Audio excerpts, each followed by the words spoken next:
Jean-Christophe, je te laisse te présenter. Ouais, bonjour, je m'appelle Jean-Christophe Bagé. J'ai vu le petit logo d'Action Antispéciste parce que moi et Frédéric, on a repris une initiative qui a été faite d'une végane. Dans le fond, on a décidé de faire plus d'actions, de faire des activités, essayer de sensibiliser les gens dans la région de Sherbrooke. Donc c'est pour ça. Puis en même temps, moi je suis finissant en philosophie à l'Université de Sherbrooke, à l'Université Laval. En fait, je suis un peu éparpillé, puis en sciences politiques. Et je me suis intéressé en dehors de l'université à l'anarchisme. Puis en même temps, ça fait 10 ans que je suis végétarien, puis ça fait peut-être 5-6 ans que je suis vegan, à peu près. Puis dans le fond, en ayant parlé un peu avec les deux Frédéric, je me suis dit que j'avais fait un stage au cégep, j'avais parlé d'anarchisme, puis je me suis dit, ce serait intéressant de peut-être présenter l'anarchisme et les liens qu'on peut faire avec le véganisme. Puis je vais parler un petit peu des choses que Frédéric a parlé aussi, ça va être complémentaire. Donc, pour ma présentation personnelle. Le petit logo ici, ça c'est un militant qui s'appelle Brian Dominic qui a fait ce logo-là. Dans le fond, c'est le logo, le A de l'anarchiste avec le V pour vegan. En tout cas, je pense que c'est lui, j'ai vu sur Internet, puis je pense qu'il l'avait écrit dans un de ses textes. Je trouve intéressant de le mettre comme couverture. Donc voici. Ça, c'est les points, juste présenter dans le fond les points que je vais aborder. Bon, définir un petit peu c'est quoi l'anarchisme, on va faire un peu l'étymologie, différents grands axes que j'ai décidé pour parler d'anarchisme. Pas un expert d'anarchisme, c'est juste un intérêt que j'ai eu dans les dernières années. En même temps, je suis un fan de punk rock. Et via le punk rock, je me suis un peu baigné dans le milieu de l'anarchisme, en tout cas dans la culture, si on veut. Voilà, là je vais parler un peu sur le pouvoir politique, l'économie, le concept de coopération, la préfiguration et les actions directes. Je vais parler très brièvement du véganisme, parce que tout le monde sait c'est quoi, mais je veux quand même faire une petite analyse, une petite analyse très modeste je trouve des ambiguïtés qu'on voit dans la définition du véganisme, puis en même temps le lien avec l'antispécisme. Je vais terminer en faisant une espèce de synthèse, si on veut, entre l'anarchisme et le véganisme. Qu'on peut appeler le véganarchisme. Et là, j'ai repris une phrase que Brian Dominic disait en anglais, il y avait un de ses textes écrits qui voulait anarchiser les véganes et véganiser les anarchistes. Il y a une espèce de complémentarité entre les deux. Dans le fond, je veux critiquer un peu le mouvement vegan actuellement, puis en m'inspirant un peu de la théorie anarchiste, puis de ce que les anarchistes, historiquement, peuvent nous éclairer, dans le fond, sur nos défis. Donc, qu'est-ce que l'anarchiste? Dans le fond, étymologiquement, j'ai repris ça je pense que c'était dans un livre de Normand Baillargeon qui s'appelle Les chiens ont soif, puis il avait fait une définition, mais j'ai comme un peu construit la mienne avec l'étymologie. Bon, donc, le an d'anarchiste, ça veut dire le sens privatif, privé de, et archos, en grec, ça signifie pouvoir, donc commandant, autorité. Donc, l'anarchisme, c'est une idéologie qui est foncièrement anti-autoritaire. Conséquemment, j'ai la bouche sèche, je vais pouvoir un peu d'eau. Ah ben tu peux? Moi j'en ai. Ouais. J'ai pris peur des cafés. Donc, c'est une philosophie égalitaire. Ça implique une opposition à toute forme de hiérarchie, ça implique une position structure de la société. Moi, je dis souvent structure que je parle d'État et le capitalisme. Ce sont des structures qui hiérarchisent la société. Puis, conséquemment, ça, je trouve ça intéressant au niveau de l'individu anarchiste qui pratique l'anarchisme. Brian Dominic en parlait, mais aussi Kropotkin dans un petit livre qui s'appelle La morale anarchiste.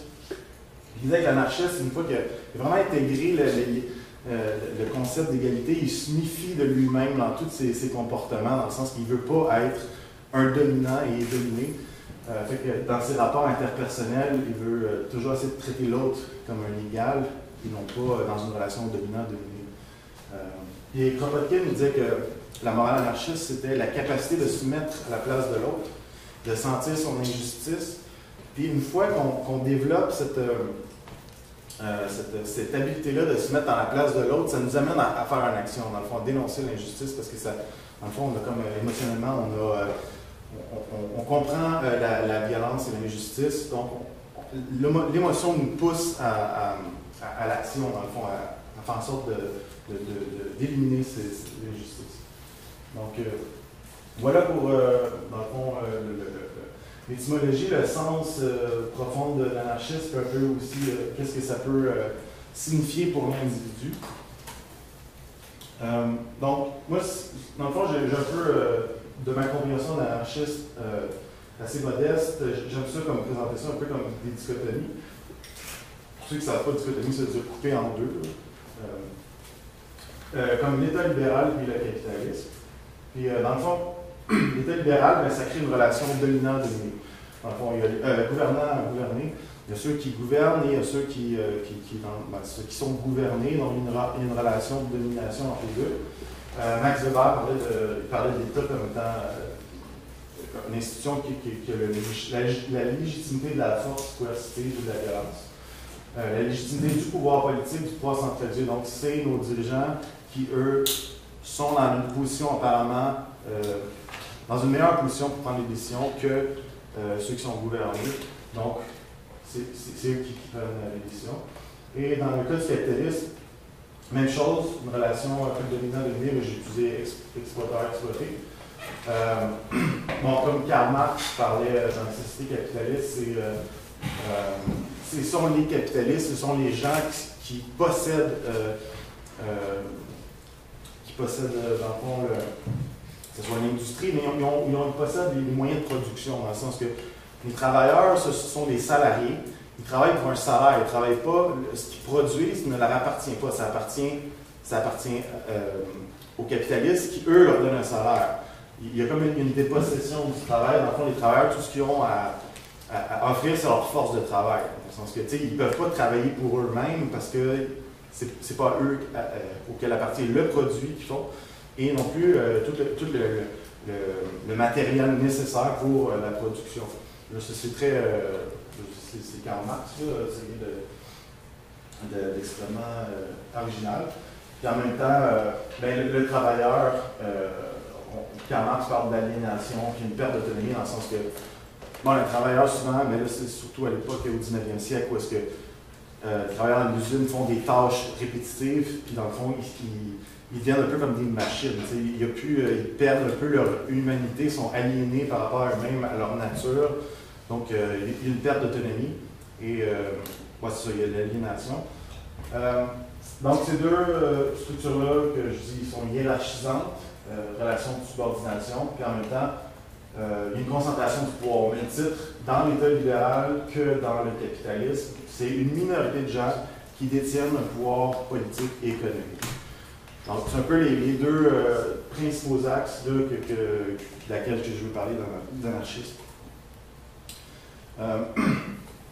Donc, le pouvoir politique et économique sont souvent liés ensemble, sont souvent très proches, vraiment une proximité, c'est ce que j'ai mis le petit cœur avec ce qui représente un peu l'institution, l'État, avec l'argent qui représente les capitalistes.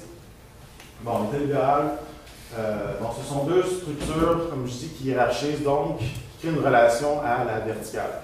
Il y a ceux en haut, il y a ceux en bas, puis entre ceux-là, il y a différents degrés aussi d'autorité, de pouvoir. Ce qui s'auto-influence, dans le fond, le pouvoir économique influence l'État, et vice-versa, l'État peut influencer le pouvoir économique.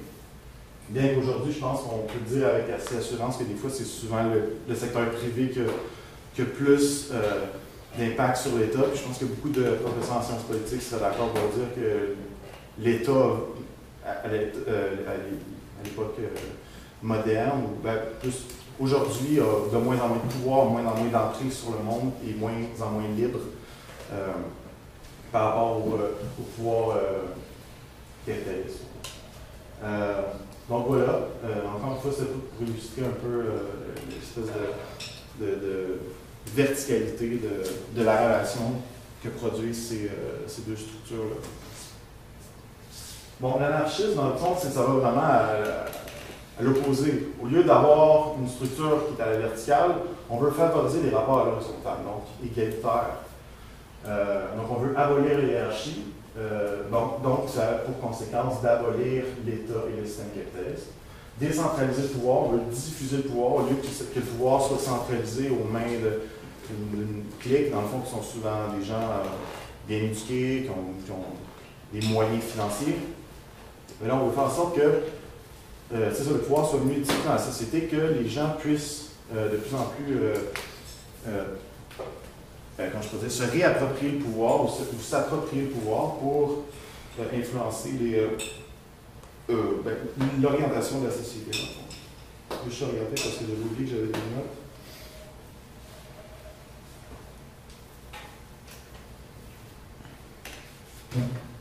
Je vais en profiter, moi. Non, j'avais oublié. Ah oui, ouais, j'avais un petit mot ici à dire, la verticalité. Il y avait un philosophe qui s'appelle Alexis de Tocqueville au 19e siècle qui a écrit un ouvrage qui s'appelle La démocratie en Amérique. C'était intéressant parce que, en fait, c'est intéressant à lire, il est assez facile à lire. Puis, il parlait de l'égalité, mais pas en des termes comme les anarchistes en parlent. Il parlait d'égalité dans le sens que, c'est un peu le rêve américain. Hein. Les Américains disaient qu'ils sont égaux dans la possibilité de. Ils sont tous égaux, ils ont toutes la même capacité à accéder, dans le fond, il y a une ascension sociale. Il y a une mobilité sociale. Tu peux être pauvre, mais si tu mets l'effort, si tu mets c'est ça, l'effort, tu peux aller en hiérarchie. Tocqueville écrivait vraiment qu'il y avait cette liberté-là en Amérique au 19e siècle. Mais aujourd'hui, c'est de moins en moins vrai. Les pauvres restent de plus en plus pauvres, les riches de plus en plus riches. Et les riches sont vraiment en mesure de sécuriser leur place dans la hiérarchie. Et les pauvres ont plus démunis face à cette mobilité-là. Donc, probablement que Tocqueville, aujourd'hui, il y aura un discours différent. Puis, en fait, je ne sais pas exactement à quel point c'était juste ce qu'il disait, là, mais je pense qu'il y avait probablement vérité, là, je ne suis pas un expert non plus des États-Unis. Son point de comparaison, c'était les régimes aristocratiques en Europe. C'était évident que les systèmes démocratiques aux États-Unis étaient plus égalitaires en ce sens-là. Ouais. Mais il savait quand même très bien que quelqu'un pauvre n'avait pas beaucoup de chance d'accéder au pouvoir, mais c'est quand même beaucoup moins pire que les systèmes, que ça dépend dans quelle famille tu nais au sens hiérarchique aristocratique du terme. Ouais, il parle aussi beaucoup de la presse, la liberté de presse, la diversité. Je ne sais pas. Encore une fois, je ne suis pas un expert, je ne sais pas à quel point c'était juste. Peut-être comparativement à une société aristocratique, c'était peut-être plus important. Il y avait plus il parlait beaucoup de coopération, il y avait beaucoup d'initiatives citoyennes. Donc, en tout cas, il voyait ça d'un très bon œil à cette époque-là. Mais encore aujourd'hui, je pense que si on est critique, je pense que c'est assez difficile à défendre, là, la liberté de se rendre au sommet quand on est pauvre. Donc voilà, c'est le petit point que je vais amener. Ici, donc c'est ça, je veux dire, l'anarchiste veut diviser le pouvoir, on veut un système horizontal, une démocratie, une économie qui est horizontale, favorise la coopération au lieu de la compétition, l'implication politique des citoyens. Là, c'est sûr que souvent, la première chose que, en tout cas, moi, je l'ai présenté au cégep dans le cadre d'un stage, je parlais d'anarchiste, puis tu sais, la première chose qui vient, c'est que ouais, je peux bien m'impliquer, mais c'est parce qu'à un moment donné, moi j'ai mon travail, j'ai mes études. Fait il faut faire une critique du travail, il faut revoir. Probablement, il faut critiquer le travail dans le sens, est-ce que c'est nécessaire, par exemple, qu'on travaille 40 heures semaine? T'sais? Mais c'est pas un plus l'idéologie capitaliste qui nous dit qu'il faut travailler 40 heures semaine parce que dans le capitalisme, on ne travaille jamais assez. Dans le fond, il faut toujours produire plus parce que c'est ça le but, c'est produire plus et au moindre frais possible, c'est ce qu'ils appellent l'efficacité. Mais c'est pour ça que les anarchistes doivent proposer en même temps de dire, OK, on va diffuser le pouvoir, mais il faut critiquer le travail, il faut critiquer aussi l'espace qu'on donne à l'exercice politique en tant que société. Je veux dire, ça prend l'éducation. Je veux dire, si on veut engager ces citoyens politiquement, il faut qu'ils comprennent un peu mieux les enjeux. Il faut qu'ils... en fait, souvent, ils les comprennent dans leur milieu de travail, dans lequel souvent, ils n'ont pas de pouvoir. Mais si on donne un espace, justement, un espace pour réfléchir ensemble, du temps, on donne du temps aux individus à se politiser, bien là, ça devient plus possible. Mais c'est sûr qu'on ne peut pas exiger des gens de se politiser, de s'impliquer plus, mais en même temps de continuer de valoriser autant le travail puis autant la compétition, puis le succès personnel individuel. C'est certain, il faut doser ces facteurs-là. Donc, c'est ça, du même coup, de critiquer le capitalisme, il faut aussi revoir notre relation avec le travail et la politique. Dans cet élan-là, dans le fond, je vais parler de la coopération. Pierre Kropotkin, qui est un philosophe du 19e, 20e siècle, a écrit un livre qui s'appelle Entraide, pas mal intéressant, dans le fond, qui se veut principalement, si je ne me trompe pas, en tout cas de ce que j'ai vu, ça fait un peu un volte-face au darwinisme social, dans le sens que souvent quand on pense à Darwin, on pense compétition, la loi de la jungle, le plus fort sur le plus faible. Mais Kropotkin montre que chez les animaux, puis dans plusieurs sociétés humaines, il y a aussi un énorme... La coopération a joué un rôle crucial aussi. Même des fois, il va dire que c'est peut-être même plus important que la compétition. Que ce soit les espèces animaux, il donne beaucoup d'exemples comment les animaux ont coopéré ensemble pour survivre, s'adapter à leur environnement qui était très aride, difficile. Puis aussi chez les peuples, je mets des guillemets, des barbares, des sauvages, c'est souvent pour créer une opposition entre... c'est très péjoratif comme terme, barbare et sauvage, mais ça c'est souvent les peuples occidentaux qui décrivent l'autre comme étant un barbare, un sauvage. Mais dans le fond, Kropotkin montre qu'il y a de la coopération, puis qu'il y a des fois certains comportements primitifs qui ont été grandement exagérés par les Occidentaux pour justement montrer qu'ils ne savent pas vivre, ils ne sont pas capables de vivre en société. Mais pourtant, Kropotkin montre l'inverse, qu'il y a beaucoup de coopération. Il parlait des sociétés de 250 000 personnes qui étaient capables de s'organiser sans autorité, sans pouvoir central. Il expliquait qu'il y avait des chefs, mais ces chefs-là n'avaient pas de pouvoir en tant que tel, c'était juste un représentant. Puis en fait, apparemment, qu'il n'aimait pas nécessairement être chef parce que c'était pas un rôle que personne ne voulait avoir parce que c'était... je ne sais plus exactement ce qu'il disait, mais il y avait une espèce de... Il y a une haine, pas une haine, mais il y avait une... comment je peux dire ça? Il n'aimait pas l'autorité, dans le fond. Puis juste être dans cette position-là de chef, c'est pas une position qui est confortable pour les barbares et les sauvages. Malheureusement, je ne sais pas exactement, quand il parle de barbares et sauvages, c'est quoi, je ne sais pas si de Kropotkin. Oui. Quand il parle des barbares, il parle de qui quand il parle des sauvages? Non, c'est vraiment pas clair. Ça dépend du contexte. Dans son truc sur les moralités, la morale anarchiste, il parle constamment de la moralité des animaux. Puis des fois, il shift, laisse-moi parler de la moralité des peuples qui appellent primitifs. Puis au bout de la ligne, ça a l'air d'être simplement des sociétés qui n'ont pas développé de structures étatiques standards avec un système de propriété privée, quelque chose comme ça. Ça s'applique très largement à quelque chose qui n'aurait pas développé une civilisation à l'occidental au sens large. Ouais, c'est ça. Puis lui, il y a l'aspect un peu rousseauiste quand même, il valorise excessivement justement le terme barbare sauvage, il l'utilise d'une manière positive. OK. Moi, ça, je n'avais pas trop compris exactement l'emploi, mais habituellement, c'est assez péjoratif. Mais aussi, Rousseau aussi l'utilise d'une manière positive. OK. Ah, ça, je c'est les romantiques en général. OK. En même temps, j'ai un blog au Huffington Post qui est pratiquement mort. Ça fait longtemps que je n'ai pas écrit dessus, mais j'avais fait une entrevue avec Marc-André Cyr qui est chargé de cours à l'UQAM, puis il fait son doctorat, etc. sur la société autochtone, puis il parlait de ça aussi, comment il y avait des sociétés assez importantes qui étaient capables de fonctionner sans pouvoir central, qui avait un paquet de mécanismes, dans le fond, coercitifs pour, il parlait de mythes, dans le fond, pour décourager les comportements violents ou antisociaux, si on veut. Il y avait un paquet de mécanismes autres que, dans le fond, que ce que nous, on connaît, un pouvoir centralisé, un État, puis une police ou une armée. Donc voilà, ça fait un peu volte-face au darwinisme social, je l'ai dit.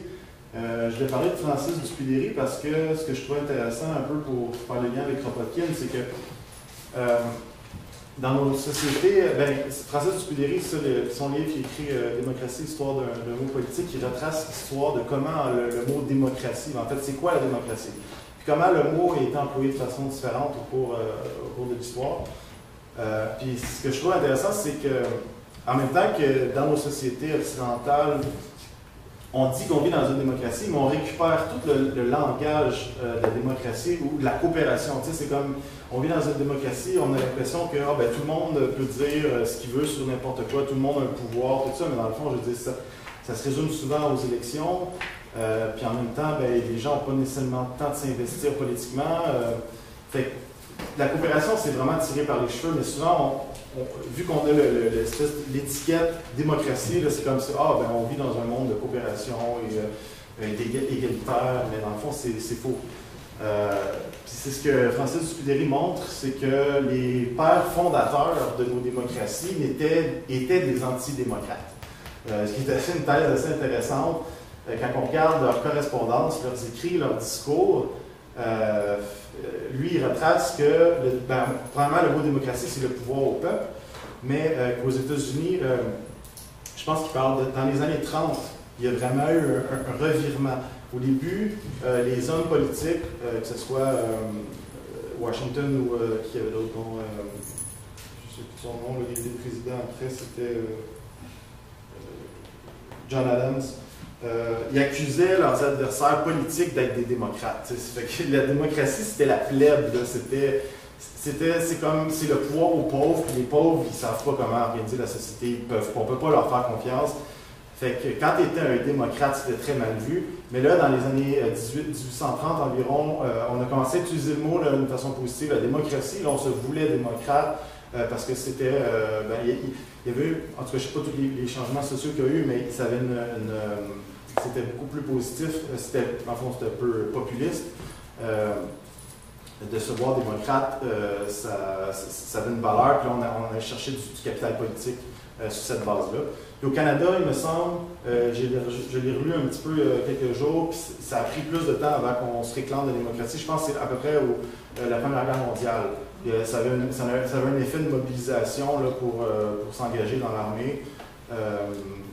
Donc, c'est ça. Fait que c'est assez intéressant de voir ça, comment le mot démocratie a changé, comment on s'en réclame, puis qu'on récupère, qu'on se fait croire qu'on vit dans un monde de coopération, tout ça. C'est totalement faux.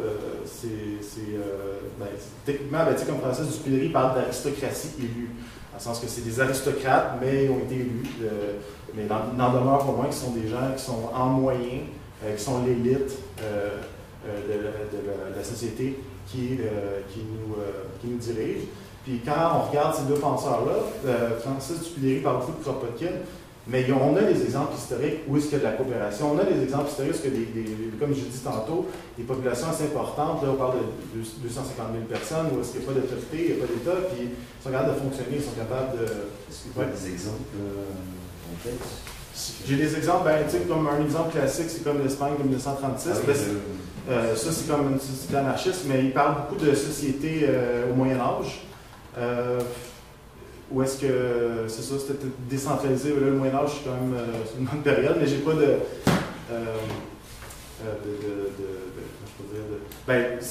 pour lire, Francis Dupuy-Derry, il en parle, puis Kropotkin dans l'entraide aussi, il en parle, plus précisément, là, mais souvent il fait référence au Moyen-Âge. Comme quoi que, il y avait des seigneurs, oui, mais les seigneurs, ils organisaient juste des fêtes, mais ils ne s'occupaient pas des différentes... dans le fond, tout ce qui relève de la société, là, dans le fond, les services, produire des biens, des choses comme ça. Fait que, si tu veux avoir plus d'informations, Kropotkin puis Francis Dupuy-Derry, c'est pas mal des bonnes références. Donc voilà, fait que ça, je veux dire, on a des exemples historiques, on a qu'on peut fonctionner de façon plus décentralisée, plus démocratique. Puis il ne faut pas sous-estimer le potentiel que les gens ont. Souvent on parle dans les milieux de travail, j'ai pas regardé mon temps, je ne sais pas si je prends trop de temps sur cette période-là, sur cette diapositive-là, mais tout le monde dans leur milieu de travail, on a tous déjà vécu avec des boss, et souvent les boss sont déconnectés des fois de la réalité de terrain. Mais si on pouvait donner un peu plus de pouvoir à ces gens-là qui sont sur le terrain pour dire, ils sont capables d'identifier les problèmes, souvent ils sont capables de proposer des solutions, des fois, les gens sur le terrain sont en meilleure position que des boss qui ne font pas ce travail-là, qui ne sont pas connectés avec la réalité quotidienne des gens en bas des hiérarchies. Donc voilà. J'ai une petite citation, une petite, quand même importante de Kropotkin. Il décrivait justement les sociétés, les villes à l'époque médiévale. Il dit bref, plus que nous en apprenons sur les villes médiévales, plus nous sommes en mesure de constater qu'il ne s'agit pas simplement d'une organisation politique pour la protection de certaines libertés politiques, un peu comme l'État libéral, mais qu'il s'agit d'une tentative d'organisation sur une échelle beaucoup plus importante, une communauté de villageois, une union rapprochée pour l'entraide, le support mutuel, pour la consommation, la production, et pour une vie sociale commune sans que l'homme ne subisse les entraves de l'État. Il s'agissait de donner la pleine liberté d'expression du génie créatif de chaque groupe distinct individu, les domaines de l'art, l'artisanat, la science, le commerce et l'organisation politique. Donc, ça, c'est dans l'entraide qui parlait de ça. Je trouve ça intéressant. Puis, non, ils montrent vraiment qu'il décrit quand même beaucoup dans des détails à quel point il y avait vraiment un support mutuel, une coopération dans ces villes-là. Donc, voilà. Donc, un autre aspect de l'anarchisme, c'est l'action directe. Ce qu'on appelle la préfiguration. Ça, j'ai pris ça dans le. En fait, je l'ai lu à plusieurs endroits après, mais il y a un très bon. Parce que c'est Frédéric qui m'avait suggéré ça. Un livre un collectif qui s'appelle Mission des Ingouvernables, les anarchistes au Québec. Puis, la préfiguration, c'était défini comme l'expérience militante elle-même et l'occasion de mettre en pratique les modes de fonctionnement de la société idéale à laquelle on aspire. Donc, on a un idéal d'une société, on aimerait ça que ça fonctionne comme ça, mais aujourd'hui, maintenant, comme militant, on peut pratiquer ça, on peut incarner ces valeurs-là et cette façon de faire-là. Fait que c'est vraiment ça la préfiguration, c'est qu'on fait maintenant ce qu'on voudrait que le monde soit demain. Puis l'action directe, dans le fond, c'est une stratégie qui ne dépend pas d'un intermédiaire pour atteindre son objectif.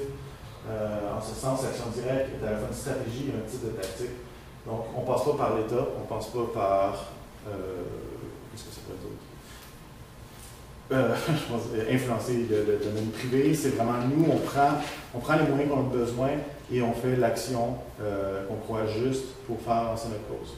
Là, j'avais mis des exemples comme le Animal Liberation Front de Sea Shepherd et un paquet de petits logos qui représentent un petit peu ce que peut être la préfiguration basique comme des manifestations, ces choses-là. Qui peut être des incarnations de l'action directe. Donc voici, c'est un exemple de ce que les anarchistes favorisent. Moi, c'est ça. En même temps, je donnais des exemples de l'action directe dans l'histoire. Comment, dans le fond, c'est qu'on parlait tantôt de la violence, si je veux faire le lien avec ça, que beaucoup de nos acquis sociaux, beaucoup de changements majeurs dans la société sont le résultat d'action directe. Le Boston Tea Party, qui était une façon de s'opposer à l'État colonial. Dans le fond, c'était pour protester contre les taxes sur le thé. Puis les Américains, dans le fond, du Boston Tea Party ne voulaient pas... en fait, en bas, j'ai écrit No Taxation Without Representation. Dans le fond, on ne veut pas être taxé sur nos produits si on n'a pas de voix en Angleterre, par exemple. Après ça, il y a les révolutionnaires français, les chartistes anglais. C'était les travailleurs, il me semble que j'avais lu, qui voulaient avoir des meilleures conditions de travail. Les suffragettes, on en a parlé un petit peu tantôt, le mouvement des obéissances de Gandhi. L'Underground Railroad, au 19e siècle, le mouvement abolitionniste, qui était de faire des chemins souterrains pour amener les esclaves soit dans les États où est-ce que l'esclavage était aboli, ou soit au Canada, dans certains cas. La résistance sur la guerre du Vietnam, mouvement afro-américain des droits, Martin Luther King, Malcolm X, Rosa Parks, le ILF, le Earth Liberation Front, Earth First, Greenpeace. Donc, tous ces exemples-là sont des exemples historiques où est-ce qu'on a utilisé l'action directe, du sabotage, une certaine forme de violence, mais dans le fond, je veux dire, encore, comme je disais un peu, on parlait avec Vincent, puis je disais, tu sais, il y a eu de la violence. Est-ce que ça veut dire qu'à cause qu'eux ont utilisé la violence, qu'on est obligé de l'utiliser, ou est-ce que c'est la violence qui a fait qu'on a une cause avancée? On ne peut pas vraiment le savoir. On peut juste dire qu'il y a eu une corrélation. Il n'y a peut-être pas une relation de cause à effet, mais on remarque qu'historiquement, la violence semble avoir joué un certain rôle. Je pense qu'on peut quand même dire ça de façon modeste et assez avec assurance. C'est pour ça que des fois, ça peut nous donner comme mouvement. Je pense que c'est à prendre en considération quand même. On peut pas, en tout cas, je vais en parler dans l'autre diapositive, on ne peut pas non plus se couper de l'histoire, se voir comme un mouvement en dehors de l'histoire. La dernière partie, est-ce qu'il y a quelqu'un à peu près qui sait, ça fait combien de temps que j'ai commencé? Une demi-heure, je crois. Une demi-heure? 40 minutes. 40 minutes, ok. Il est jusqu'à 4h10. Ok. Bon, qu'est-ce que le véganisme? Là, tout le monde sait à peu près c'est pas le véganisme, mais tu sais, je vais quand même aller voir la définition de ce que le Vegan Society avait dit, parce que c'est là que le mot est arrivé. J'ai pas écrit son nom, je me souviens plus son nom. Ouais, c'est ça, ok. J'étais curieux de voir comment il décrivait le véganisme. Ça, c'est la définition, la première que j'ai vue sur la page qui est en haut du Vegan Society. Il y a eu différentes versions, mais ça, c'est la version actuelle. C'est une façon de vivre qui recherche à exclure d'un point de vue pratique au meilleur possible toutes les formes d'exploitation qu'il faut avoir les animaux, que ce soit pour l'alimentation, les vêtements ou toute autre fin. Après ça, il parlait qu'avant ça, il y avait eu une version en 1949, on parlait d'un principe d'émancipation des animaux, de l'exploitation par l'homme. Puis là, après ça, en 1979, on commençait avec une philosophie. Je trouvais ça intéressant parce que en tout cas, je trouve que c'est plus ou moins clair quand on regarde sur le site parce qu'il n'y a pas vraiment, je ne sais pas s'il il a écrit d'autres choses là, sur le véganisme, mais en me fiant à ces définitions-là, je voyais qu'il y a comme une ambiguïté dans le sens que on ne fournit pas d'arguments pour dire c'est ça le véganisme, c'est pas vraiment élaboré. Fait que dans le fond, comme on parle a way of living, on est plus dans le lifestyle. Est-ce que le véganisme c'est un lifestyle? Ça suggère un peu ça. D'un autre côté, quand on parle d'un principe d'émancipation, il me semble que c'est un peu plus large, c'est un peu plus important que juste un lifestyle. Une philosophie, encore une fois, je veux dire, le mot philosophie peut être employé à toutes les sauces, dans le sens qu'on peut dire, oui, j'ai ma philosophie, ça veut dire j'ai mon opinion, mais la façon, dans l'extrait, ça paraît comme plus large qu'une simple opinion. Puis il y avait une vidéo aussi sur la page qui s'appelle Do You Want to Make History? Puis là, il y avait. Là, tu caches le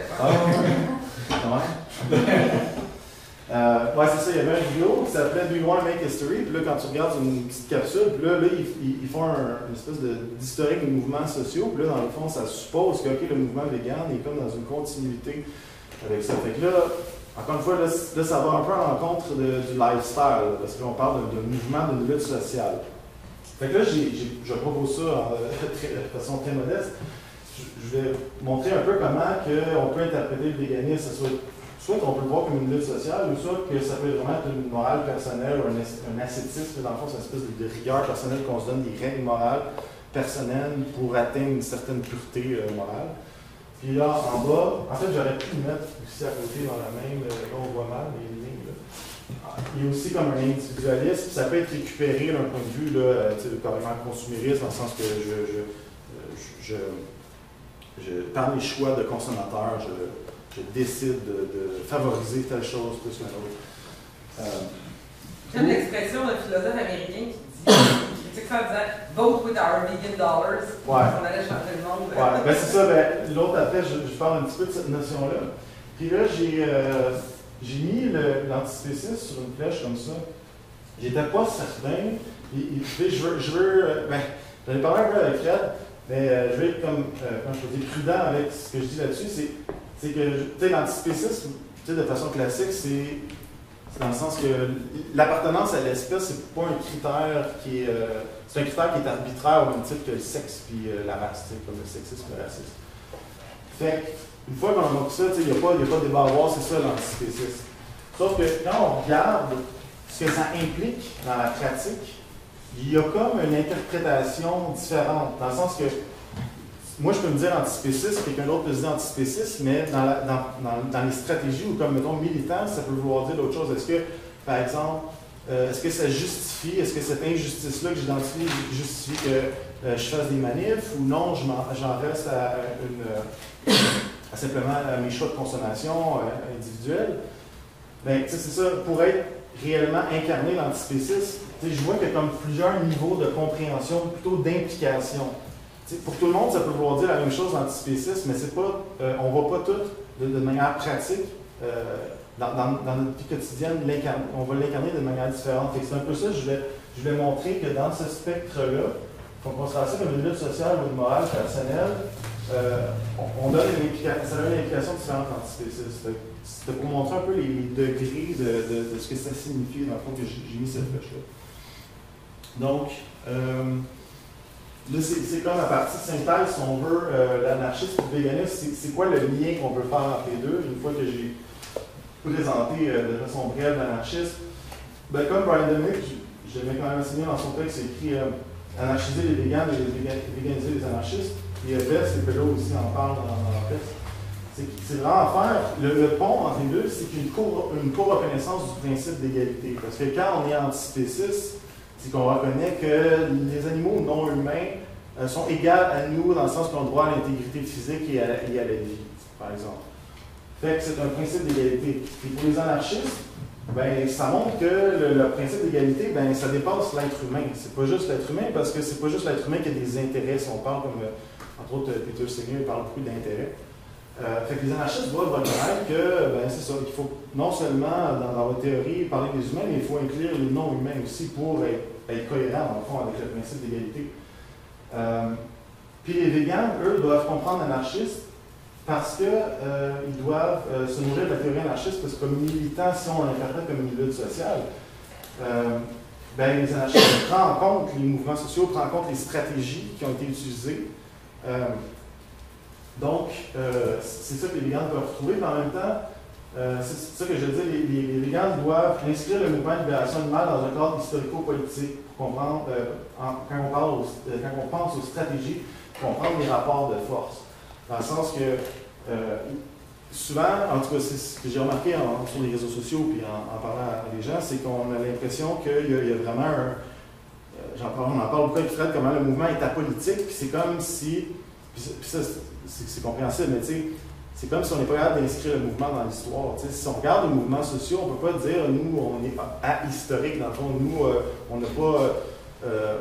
on n'a rien à voir avec les autres mouvements d'émancipation dans le passé, les mouvements féministes, les mouvements écologistes, les abolitionnistes. Non, on a des ennemis, si on veut, qui sont semblables, il y a des rapports de force semblables. Fait que c'est pour ça qu'il faut comprendre l'histoire, il faut s'enrichir de l'histoire quand on veut penser notre mouvement, le réfléchir. Fait que c'est vraiment ça le lien que je veux faire entre les deux. Là, ça, c'est ma portion un petit peu plus ironique. Là. Je vais m'amuser un peu parce que j'étais un peu frustré des fois à lire sur les réseaux sociaux ce que je disais. Puis quand on parlait aussi de la violence, on en reparlera. Mais je voyais que beaucoup de discours véganes étaient très... moi, je vois ça comme un peu une récupérée du capitalisme. Le capitalisme a vraiment la main mise sur le mouvement. Là. Dans le sens que, souvent, j'entends l'argument comme « Ah, mais $1, c'est un vote, donc, comme moi, comme vegan, ben, j'achète des produits véganes, donc c'est ça mon militantisme. » Et là, puis là, on associe ça, ben, c'est comme la démocratie. Mais là, c'est parce que non, c'est pas la démocratie. La démocratie, c'est une personne, une voix, un vote. Mais là, quand on a $1, ben, c'est pas tout le monde qui a la même quantité de dollars. Fait qu'on n'est pas à égalité. Il y a des gens qui possèdent beaucoup, il y en a qui possèdent pas beaucoup. Donc, ceux qui possèdent beaucoup ont beaucoup plus de voix. Donc, ce n'est pas la démocratie. C'est une fausse comparaison. Puis en même temps, dans cette logique-là, il y a comme une espèce de consumérisme où est-ce que tout repose sur l'individu vegan, dans le sens que on va faire avancer la lutte avec nos choix de consommateurs. Puis dans le fond, c'est en ayant la meilleure acuité morale là, sur les produits. C'est comme, si je peux savoir que mon produit est vegan et pur, je vais être un meilleur vegan. Puis j'ai mis un pickle parce que sur une des pages des groupes végétariens, je c'est correct, les gens veulent savoir c'est quoi leur produit, mais là, il y avait quelqu'un qui posait la question, est-ce que mes pickles sont véganes, puis regardez les... Je veux dire, ça devient un peu insignifiant. C'est comme, il y a un moment où est-ce que tu dis, ben tu sais, au lieu de passer tant de temps que ça, il faudrait peut-être penser à des stratégies un peu plus efficaces, parce que c'est pas tant efficace, c'est pas quand on va connaître le mieux les produits, puis quand on va individuellement faire les meilleurs choix de consommation qu'on va vraiment avoir un impact significatif. Quand on va découvrir que l'acide lactique dans les cornichons, ça veut dire que les cornichons marinés et non pas qu'il y a du lait de vache dedans. Fait que tu sais, je me dis, c'est un peu décourageant d'une certaine manière. Je vais boire de l'eau encore.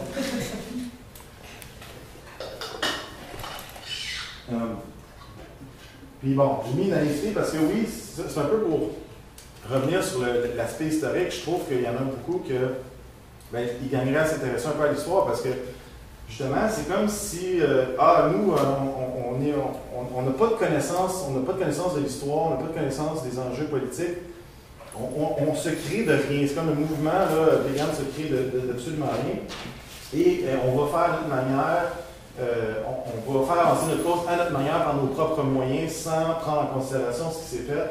Puis tu sais, souvent, je me suis souvent fait rétorquer l'argument de l'amour universel. On est un mouvement d'amour universel. Vraiment, je ne sais pas qu'est-ce que ça veut dire l'amour universel, dans le sens que c'est quoi, il faut aimer tout le monde, ou comme Fred l'a parlé, la violence entraîne la violence, mais il faudrait développer. C'est comme un espèce de slogan, c'est un cliché qu'on lance comme ça, mais comme les exemples historiques, il y a eu des tensions, il y a eu une certaine violence, il y a eu une certaine opposition, une résistance. On ne peut pas nier ces faits-là. On peut pas croire que c'est seulement avec notre bonne intention, nos gestes de consommateurs éclairés qu'on va faire avancer la cause. Je veux dire, on est une minorité. Là, je veux dire, nos choix de consommation ont très peu d'impact sur une industrie énorme qui carbure aux milliards de dollars. Tu sais, je veux dire, puis on parle de sa planète d'une 60aine de milliards d'animaux abattus. On est loin de faire avancer la cause sur cette base-là. Souvent, basé sur l'amour universel, on tombe un peu dans l'ésotérique, la spiritualité. J'ai rien contre ça. Je veux dire, les gens, s'ils trouvent pour eux, c'est une démarche spirituelle, c'est correct. Mais quand on parle de stratégie, de mouvement, là, je pense que là, c'est hors sujet, là, où il faut t'intéresser à d'autres choses, mais ça ne marche pas. Là. Là, j'ai écrit un overdose de recettes parce que je trouve que sur les pages, honnêtement, c'est juste des échanges de recettes. C'est correct les recettes, je veux dire, moi aussi j'en ai besoin, puis je devrais en connaître plus, mais il n'y a aucune culture militante. C'est ça que je trouve désolante. Puis au moment où des fois tu essaies d'avoir un certain débat, ben là c'est comme oh non, ça fait de la chicane ou des affaires comme ça. Tu sais, il n'y a pas de culture militante, c'est un peu ça que je remarque. Il y a d'autres arguments, c'est un peu critique, ce dernier PowerPoint-là. Mais tu sais, comme par exemple, il y en a qui disent qu'on peut éradiquer la faim dans le monde en devenant vegan, mais c'est pas vrai, dans le sens que... Parce que s'il y a de la faim dans le monde, c'est pas parce qu'on manque de ressources, c'est parce que la distribution des ressources est contrée par un ensemble de facteurs politiques. Des fois, ça peut être des gouvernements, des États autoritaires. C'est plus des obstacles politiques de pouvoir et non pas une question de quantité de nourriture qui manque, au moment où on deviendrait vegan, ben là, on en aurait suffisamment pour tout le monde. C'est pas le cas. C'est plus complexe que ça. Il y a un paquet d'entraves qui ne permettent pas vraiment d'adresser le problème de faim dans le monde. Donc, c'est un peu cette critique-là que je voulais faire, dans le sens que il y a vraiment un manque de culture militante, il y a un manque de connaissances historiques, il y a un manque de connaissances militantes, puis il faut arrêter de se penser comme un mouvement en dehors de l'histoire, en dehors des luttes. Il faut connaître les rapports de force, il faut connaître nos adversaires, puis il faut faire les stratégies qui fonctionnent. Il faut vraiment se baser sur ce qui fonctionne. Si ça implique une certaine forme de violence, d'action directe, je ne vais peut-être pas entrer dans ce que Fred disait, mais tu sais, juste faire des manifestations ou de la désobéissance civile, ça ne veut pas nécessairement dire de la violence, ça veut juste dire résister, tu sais. Puis ça l'a, en tout cas historiquement, il semble que ça ait une certaine efficacité. Puis il faut envisager ces choses-là, il faut les réfléchir, il ne faut pas les rejeter du revers de la main sous prétexte que la violence entraîne la violence ou l'amour universel ça tient pas la route. On est vraiment plus dans l'ésotérique que des choses comme ça. Je pense pas qu'on a besoin d'aller au point de se poser la question est-ce qu'on doit s'attaquer physiquement à quelqu'un. En tout cas, parce que je pense que, tu sais, même, on peut regarder la lutte étudiante, OK, on peut débattre à savoir les résultats que ça a eu. C'est mitigé, mais il y a quand même un certain gain. Parce qu'il y avait une mobilisation suffisante qui était soutenue, puis il y a eu un certain gain. Puis même historiquement, je veux dire, le Québec, c'est pas pour rien qu'on a des frais de scolarité plus bas que les autres, c'est parce qu'il y a toujours une culture militante. Donc, on n'a pas besoin d'aller dans l'extrême. Il y a déjà des stratégies qui s'offrent à nous, je pense, qui sont pertinentes, qu'il faut utiliser. Donc, c'est pas mal là-dessus. Je vais terminer ma bibliographie que j'ai faite. Donc, je terminerai là-dessus. Merci.